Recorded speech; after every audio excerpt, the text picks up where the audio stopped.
The reason why I got into music, in just a few sentences, my dad, African-American dad, was very committed to white racial framing. He believed that the greatest author was Shakespeare, that the greatest composer was Beethoven. John raised me to worship Western cultures, their arts, music, languages, philosophies. He would have vehemently denied that these things had anything to do with race, which is another thing that whiteness teaches us. You're not supposed to link the greatness of our Michelangelos or our Shakespeares to race. You just can't do that. It's above race, right? It's the non-racial greatness and exceptionalism and all of that stuff. My favorite example of this is my father, John Ewell, who already wore tweed coats in his teens, wore wire-rimmed glasses long before he needed them, and drove Mercedes he really couldn't afford. In assimilationist fashion, John scoffed at blacks who were unwilling to assimilate, who wore clothing he considered unorthodox, who rapped over beats he did not consider to be music,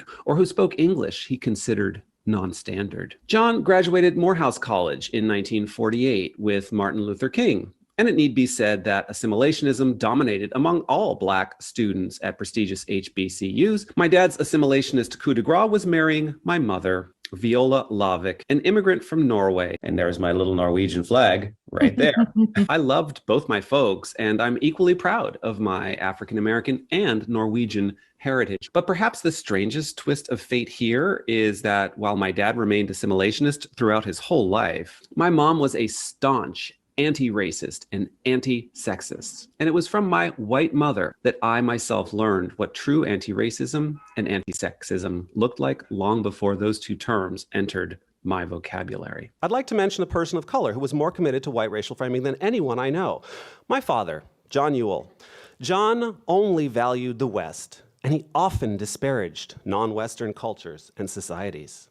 John ultimately got a Ph.D. in number theory from UCLA. John's heroes were mathematicians such as Euler, Gauss, Fermat, or composers such as Mozart, Verdi, Rachmaninoff. Though at a fairly early age, I knew his beliefs were suspect. I include the story about my father only to highlight just how pervasive white racial framing is.